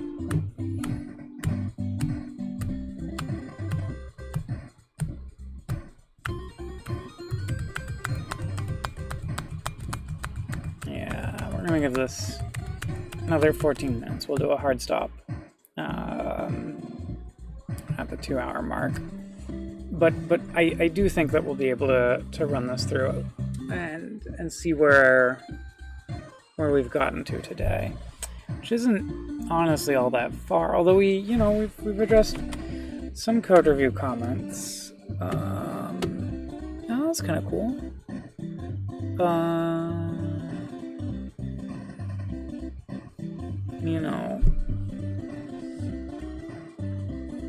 It looks like it's kind of working. Ooh. There's my tummy, also known as Pop-Tarts.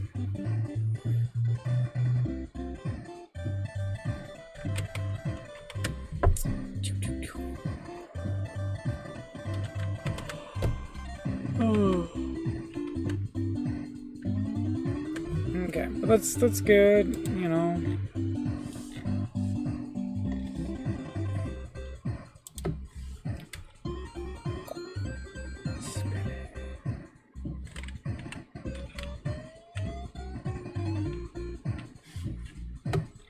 The R lender is of course broken, which is unfortunate.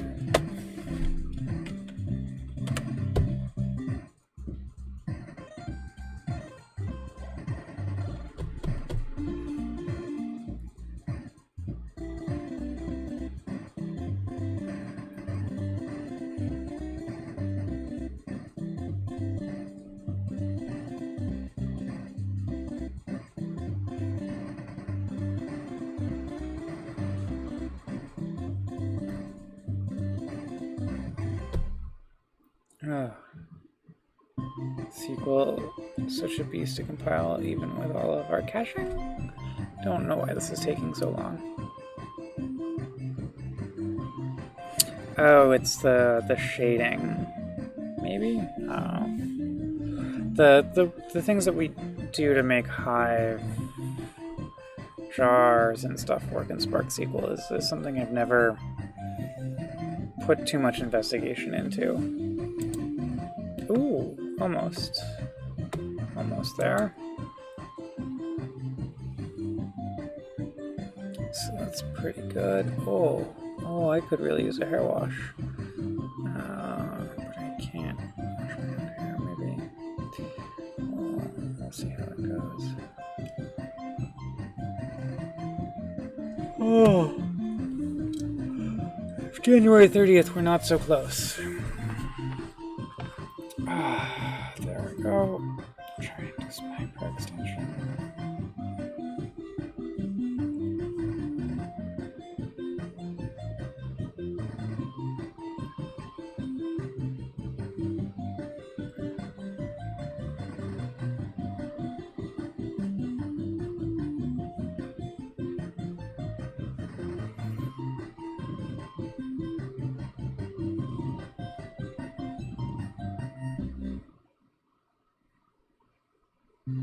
Okay.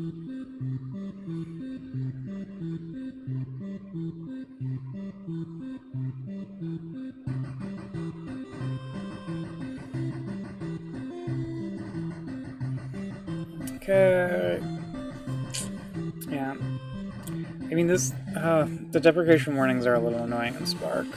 Because, like, we still test our deprecated code, so we get deprecation warnings that the code we're testing is deprecated. And it's just like, yeah, I know that.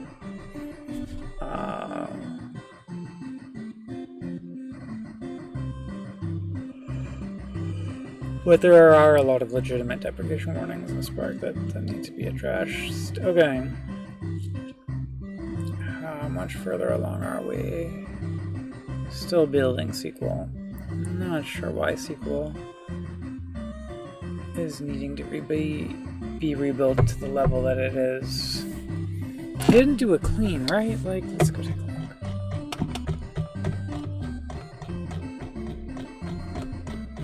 I guess if it did, it doesn't make any difference. It would have already finished. Ooh, this is a lot. Maybe it's time for a snack. Oh, yeah. Whatever. Doesn't really matter. Okay. Oh, REPL. Okay, cool. Well, I guess the REPL depends on SQL. That makes sense.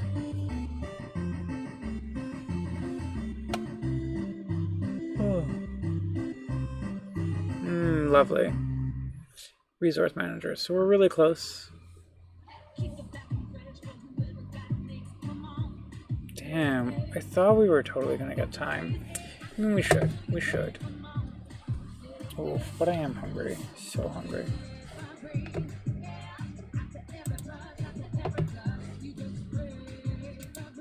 Oh, that's an ad.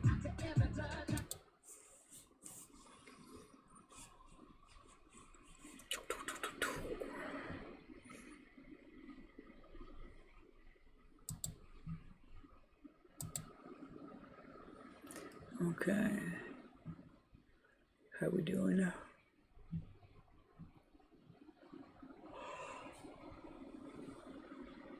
Oh.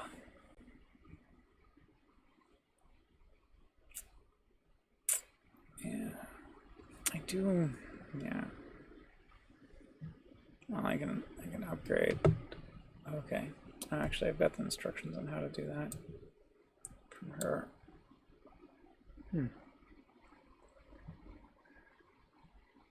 Okay, external.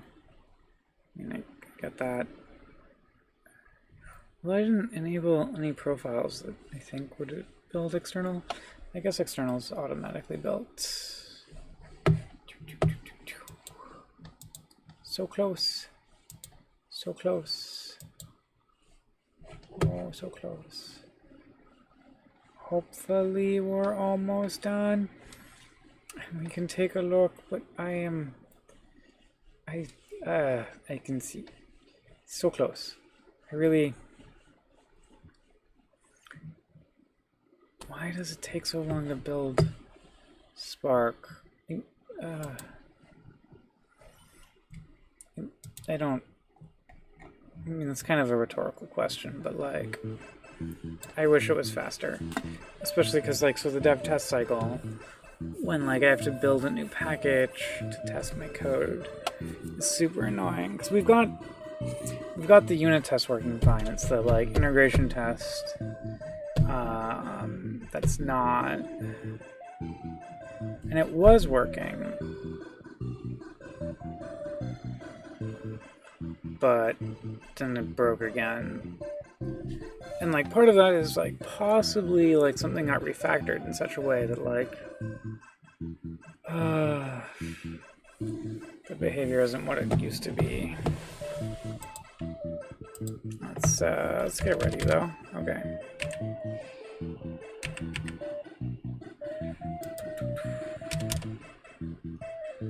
Okay. That's fine. That's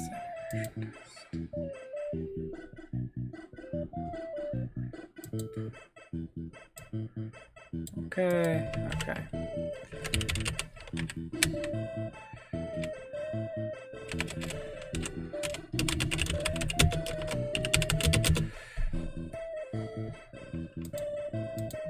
Okay.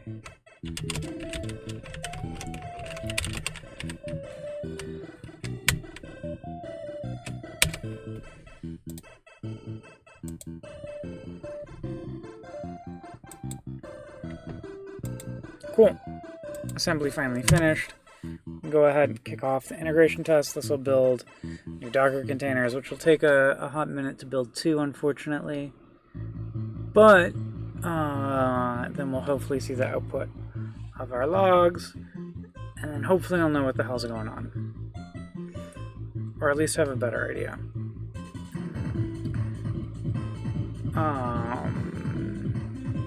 I don't have a great hypothesis, though. One of the things that I like having in debugging is a hypothesis about what's going wrong. So maybe let's try thinking that through. What could be causing this? Like, the message could not be propagating? I could totally see that. But the weird thing is, like, it's indicating that it has. And it's possible we had an old version of the code that was being picked up and packaged. If that's the case, we might actually see the Kubernetes one succeed. Although this is failed, so it puts it in an interesting place, potentially. Okay. The problem with the Kubernetes test suite is that once one of the tests fails, like, the cluster can be in a bit of a less than ideal space. Why did it fail? Failed to execute. Okay.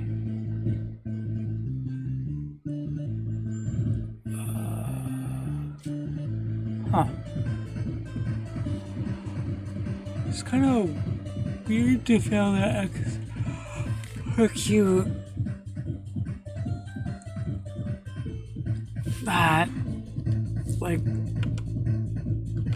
but okay. Okay, cool. We can see we're rebuilding the Docker containers. That's the thing we, I just want to make sure is actually happening.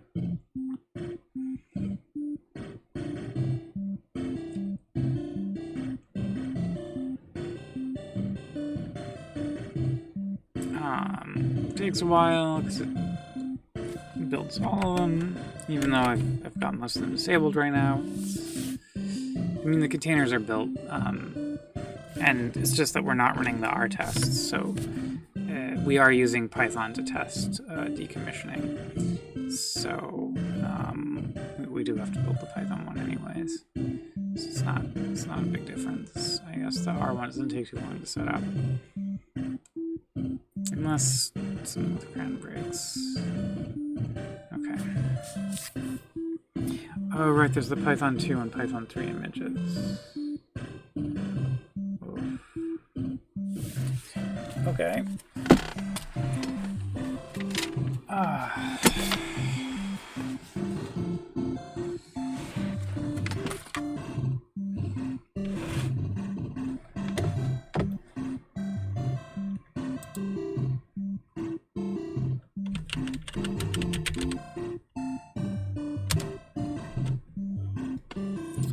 Take a minute, that's okay.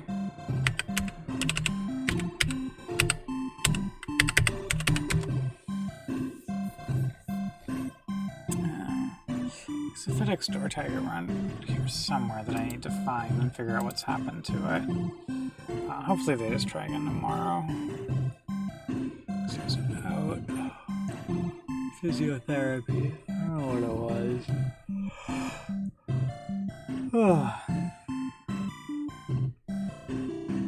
Oh, that's good news. That means these two are garbage.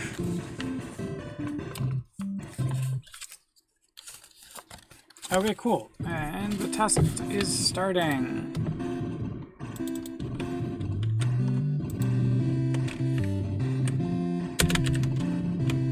Damn it.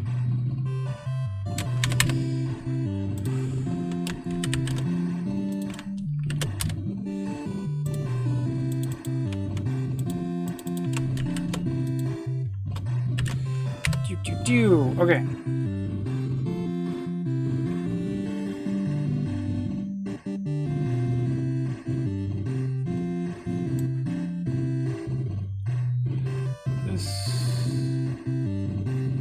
This RPC error, no such containers, like that's the only thing which seems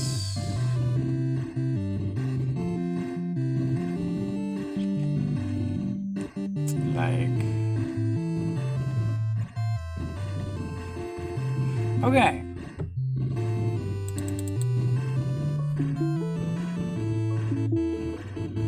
Oh, cool. I'm getting a phone call. Who's it from? 415. Oh, that's a... I'll get back to it later. 6 p.m. Okay, so this is cool. This is exciting. Because the decommissioning message actually is happening now that we switched it to ask. So that's cool.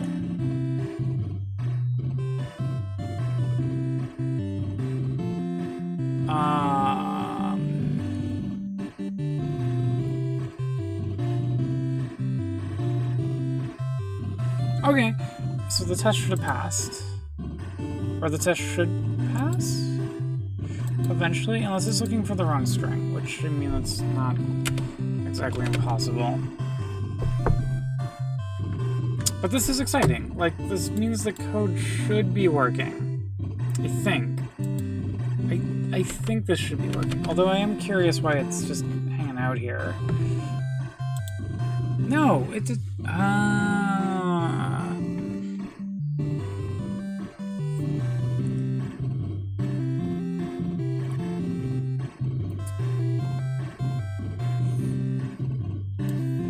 Okay. It looks like maybe I can't... Oh, goddammit.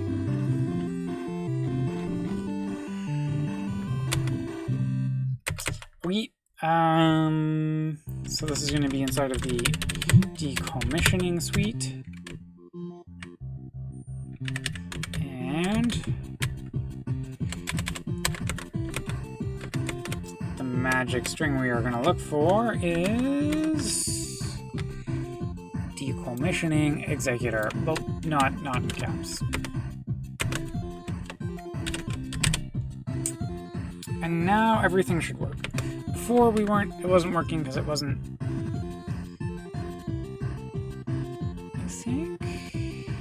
I'm curious now though, actually. Let's go back over here because we did this before. So, right before starting job collect. 37.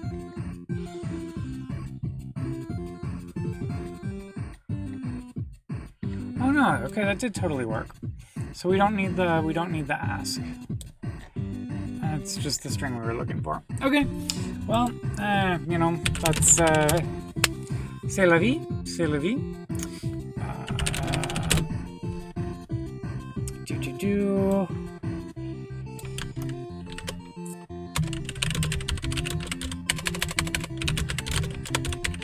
Looking for the wrong magic string.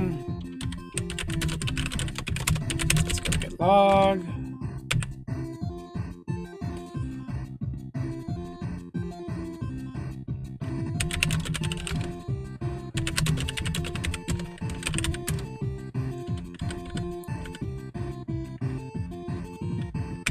And maybe let's look for .send. Okay, this is the one I probably want to revert.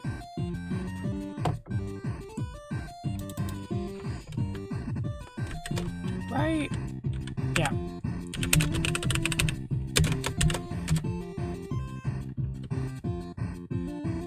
Oh, okay.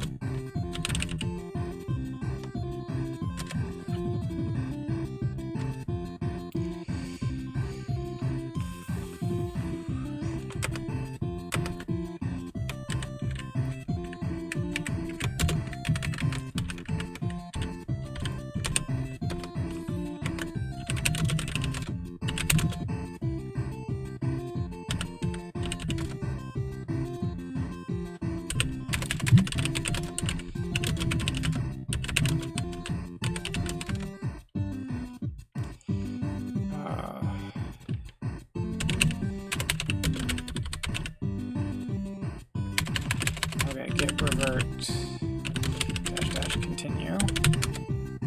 Cool. We were for the wrong magic string. Cool. Stash this. Push this, and it should work. I know I've said that a lot, but I think this actually really, it should work now. Okay, yeah, let's take a look. And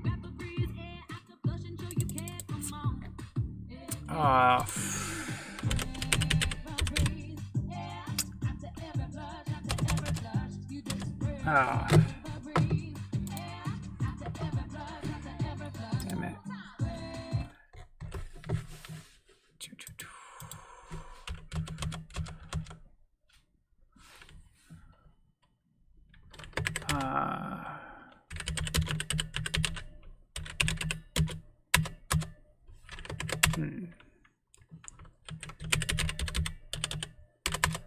Although interesting, okay.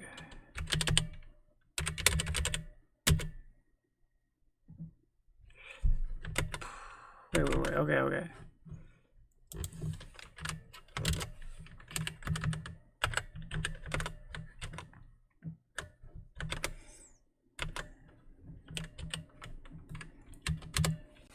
So that's weird. I'm less certain now.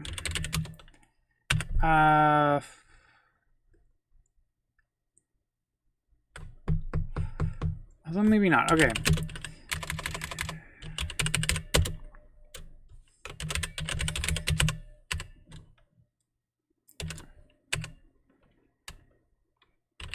Yeah, okay. 3600. This is kind of sketch. What we're gonna do is we're gonna do a revert and a git push. Actually, I guess we can do the git revert now, just in case. Sleep 3600 and git push. Okay, cool. And then hopefully, I mean, either it does need to be in sync mode or it doesn't, and we'll know for sure in like probably 2 hours. And it's a little hacky to do this, right? But, you know, testing it locally, it worked fine with sync mode. I don't think we need sync mode, but I don't really want to hang around for another hour. Run that on my computer. So I'll just go ahead and use Jenkins to do that. That's probably not a great practice, but it is what it is, and it's one that I do. Okay, so with that, it's at the 2 hour mark. I'm a little achy. Thanks for watching. Remember to like and subscribe and click the bell. If you're so inclined, I do have another YouTube channel just started. I will put it in the chat once more. Scooter videos and such. Nothing there right now, but I will actually put something there tonight. I've got some videos that I made last year coming over, and I need like 100 subscribers to give that thing a non-alphanumeric name, or like a just random name. So if you're willing to subscribe to that channel, I'd appreciate that, so I can give it a name like Holden's Adventures or something like that. But anyways, thanks for joining me. Remember to like and subscribe. If you've got questions or ideas for future ones, you know, certainly open to listening. Really excited for Spark 3, and I hope Code Freeze goes really well. I really hope this code gets in too. I'm really ready to be done with this code. It's been years, and I'm done. And on that note, I'm gonna go find a sandwich and eat it. And I hope you all have a lovely weekend. Stay safe out there, friends.